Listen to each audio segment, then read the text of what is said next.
Bismillahirrahmanirrahim. Assalamu alaikum wa rahmatullahi wa barakatuhu. Students, hope you all are fine and doing great. Today we are going to start science for grade 5th. All of you open your workbook page number 38. Okay students, on workbook page number 38 here is a question.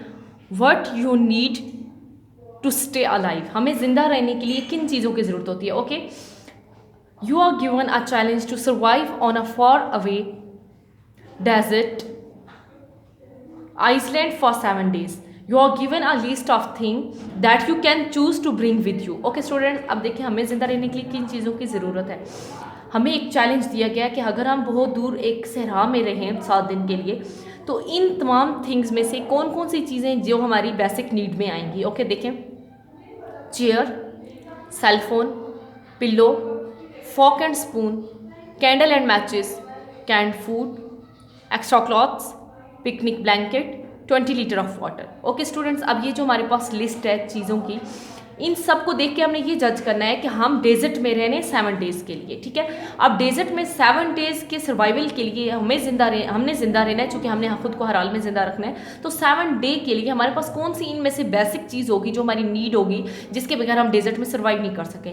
Let's suppose अगर आप कह रहे हैं कि ma'am chair, तो क्या आप chair के बगैर डेजर्ट में नहीं रह सकते? बिल्कुल हम चेयर के बगैर रह सकते हैं, क्योंकि अगर चेयर नहीं होगी तो भी हम नीचे बैठ सकते हैं. सेलफोन, अगर सेलफोन नहीं होगा तो भी इसकी कोई ज़रूरत नहीं है, क्योंकि लाजमी नहीं है. देखें, अब अगर आप लोग कहें नहीं सेलफोन होगा तो हम अपने पेरेंट्स को इन्फॉर्म करेंगे हम ठीक हैं खैरियत से.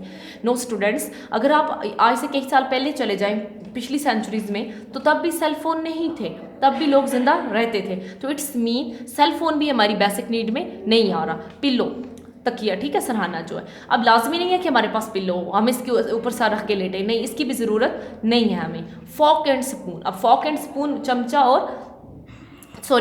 और कांटा, इसकी भी नीड नहीं है, क्योंकि हाँ इसके बजाय हम अपने हाथों से भी खाना खा सकते हैं, और फॉर्क के बजाय हम अपने दांतों को यूज़ कर सकते हैं फूड को कुतरने के लिए.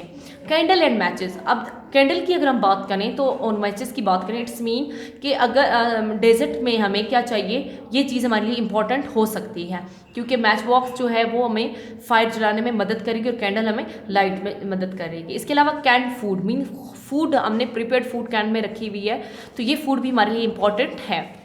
एक्स्ट्रा क्लॉथ्स, स्टूडेंट्स लाजमी नहीं है कि आप अलॉट ऑफ ड्रेसेस अपने साथ ले जाएं, अपनी बेसिक नीड की 1-2 ड्रेसेस भी 7 डेज़ के लिए लेकर जा सकते हैं. चूँकि आप एक आइसलैंड में जा रहे हैं तो लाजमी नहीं है कि आप सुबह भी ड्रेस चेंज करें, दिन में भी और शाम में भी, इसलिए हमें एक्स्ट्रा क्लॉथ की बिल्कुल ज़रूरत नहीं है. पिकनिक ब्लैंकेट, और ब्लैंकेट जो है वो पिकनिक का, ये भी हमारे लिए इंपॉर्टेंट नहीं है. 20 litre of water, it's much more important. Okay, now choose 3 most important things that will help you survive on the Iceland. Explain why you choose them. Okay students, अब हमने इस पूरी लिस्ट में से 3 इंपॉर्टेंट चीज़ों को चूज़ करना है.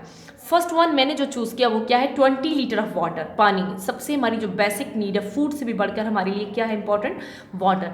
It will help you to rehydrate our body. Okay students, ये किस तरह से हमारी मदद करेगा कि ये हमारी बॉडी को रीहाइड्रेट करता रहेगा, मीन हमारी बॉडी के अंदर पानी की कमी नहीं होने लगी. देखिए, डिहाइड्रेशन का क्या मतलब होता है, डिहाइड्रेशन मीन पानी की कमी, और रीहाइड्रेट का क्या मतलब होता है, पानी की कमी को ये पूरा करता रहेगा हमारी बॉडी के अंदर. सेकेंड हमारे पास कैन फूड, ठीक है, food. It will help us to stay alive. Food चूँकि जब हम लेंगे तो हम क्या रहेंगे, जिंदा रहेंगे. Candle and matches, these will help us to light and fire. अब ये हमारे लिए किस तरह से हेल्पफुल है कि इनकी मदद से हम रोशनी भी कर सकते हैं और आग भी जला सकते हैं. ओके स्टूडेंट्स,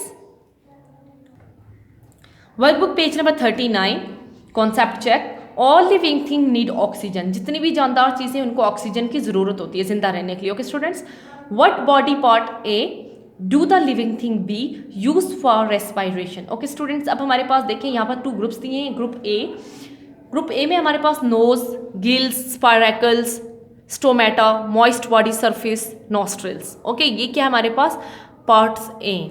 अब हमारे पास जो बी है वो लिविंग थिंग्स है. Trout, cricket, rate, frog on a log, tadpole and ऑक ट्री. ओके स्टूडेंट्स, ये तमाम लिविंग थिंग्स है. अब ये लिविंग थिंग किस बॉडी पार्ट से क्या करती हैं, सांस लेती हैं. फर्स्ट वन हमने लिखा ट्राउट. ओके स्टूडेंट्स, ट्राउट किसकी मदद से सांस लेगा, गिल्स की मदद से सांस लेगा. क्रिकेट स्पायरेकल्स की मदद से सांस लेगा. स्पायरेकल्स क्या है, नथने को बोलते हैं. ओके, और रेट किसकी मदद से सांस लेता है, नोज की मदद से. इसी तरह frog on a log mean एक मेंढक जो कि लकड़ी के ऊपर बैठा हुआ है, ठीक है, लकड़ी. तो वो मॉइस्ट बॉडी सरफेस होगी, ठीक है, उसकी मदद से वो क्या करेगा, सांस लेगा। टेडपोल गिल्स की मदद से सांस लेगा। इस तरह ऑक ट्री जो है वो स्टोमेटा की मदद से लेंगे। अब स्टोमेटा जो आप ऑक ट्री जो है इसमें लीव्स हैं। अब आपको पता है स्टोमेटा जो है वो प्लांट के लीव्स में पाए जाते हैं। ये छोटे छोटे टाइनी होल्स होते हैं जिनकी मदद से गैसियस एक्सचेंज होता है। Okay students, most mammals give birth to babies, some mammal produce only dash baby. Okay students, right one at a time while other produce several babies. Students, blank number 1 में आप लिखें babies, second में आप लिखें 1 और third में आप लिखें several. Okay students, workbook page number 40, here is an activities. Cut out 2 large years of stiff paper. सबसे पहले आप क्या करें, पेपर के 2 ईयर कान बना लें। Make a slot in each paper two fit over your own years. अब हमने क्या करना है, इस पेपर में एक स्लॉट बना लेना है ताकि ये पेपर जो है हमारे अपने कानों के अंदर जा सके। Turn the paper ear so that they are facing a distant sound. अब हमने पेपर को टर्न करना है ताकि ये क्या करे, जो डिस्टेंट साउंड है उसको भी उसको फेस कर सके। Do you here the sound better with or without the paper ears? Okay students, here is a first question, do you hear the sound? क्या आपने आवाज़ सुनी बेहतर with or without the paper ear? Okay, all of you put ear paper into your own ear. Okay, अब आप बोलें, ठीक है। अब आप मुझे ये बताएं कि आपने कौन सी आवाज़ अच्छी सुनी। आपने सबसे पहले आप ये सुने, पेपर लगाएं और आवाज़ सुने। क्या आपके कान में जब पेपर ईयर थे तब आपने अच्छी आवाज़ सुनी, या फिर जब आपने पेपर ईयर्स को अपने कानों से निकाल दिया तब आपने अच्छी आवाज़ सुनी? ओके स्टूडेंट्स, सेकंड क्वेश्चन हमारे पास, which animal have large ears? कौन से एनिमल हैं जिसके पास बड़े कान होते हैं? In what ways do animal move their ears when they hear a sound? और कौन से एनिमल्स हैं, एक क्वेश्चन यहाँ पर आप ये लिख लें students, which animal move their ears. Okay students, in what ways की जगह लिखें which animal moves their ears when they hear a sound. Okay students, ये हमारे पास कुछ क्वेश्चन है। अब इनके आंसर मैं आपको बताती चलूँ। हमारा फर्स्ट क्वेश्चन था, do you here the sound better with और विदाउट द पेपर ईयर? क्या आपने आवाज़ जो सुनी वो बेहतर थी जब आपने पेपर के ईयर लगाए थे या बगैर पेपर ईयर्स के? And the question is, when you put paper year into your ears sound quality will not be better. ठीक है स्टूडेंट्स, देखें जब आपने पेपर ईयर को अपने कान में पुट किया तो साउंड की जो क्वालिटी थी वो बेटर नहीं थी। And we listen better sound without paper ear, और we can listen better sound without paper ear. Okay students, it's mean क्या हुआ कि जब आपने पेपर ईयर को अपने कान में डाला तो हमने जो आवाज़ सुनी वो बेटर क्वालिटी की नहीं थी, लेकिन जब हमने पेपर ईयर्स को अपने कान से निकाल दिया उसके बाद जो हमने आवाज़ सुनी उसकी क्वालिटी क्या थी, अच्छी थी। सेकंड क्वेश्चन था, which animal have large ears? कौन से एनिमल के कान बड़े हैं? Elephant have larger ears. Okay students, किस एनिमल के कान बड़े होते हैं? Elephant have larger ear. And the third question is, which animal move their ears when they hear a sound? कौन से एनिमल ऐसे हैं जो कि अपने कान को मूव करते हैं जब वो किसी किस्म की आवाज़ सुनते हैं? Okay students, and the answer is, a cat can moves its ear to help it listen for tasty birds. Cat move करती है, ठीक है, कैट अपने कान को मूव करती है जब भी वो कोई साउंड सुनती है, किस लिए? ताकि वो टेस्टी बर्ड की आवाज़ को सुन सके। सेकंड हमारे पास स्टूडेंट, सेकंड पैराग्राफ हमारे पास, study how ants use their antenna to follow a scent trail, put some sugar on a ground and look at it from time to time. Ants will soon find it.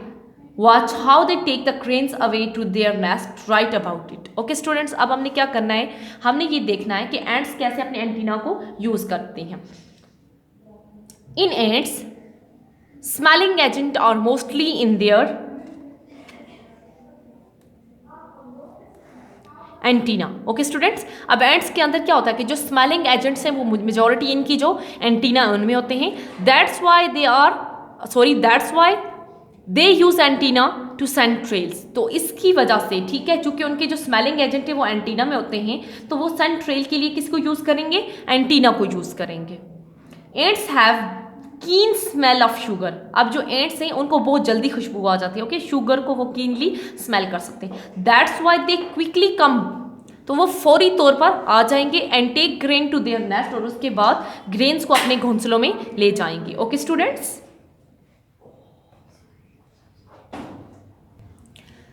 Question for notebook and the first question is, why do animals need to be able to sense danger describe a few example of how animal can tell if there is a danger nearby. Okay students, हमारा पहला question क्या है कि animal के पास जो sense danger होते हैं वो वाई डू, मतलब उनको क्यों ज़रूरत होती है कि वो डेंजर को सेंस कर सकें।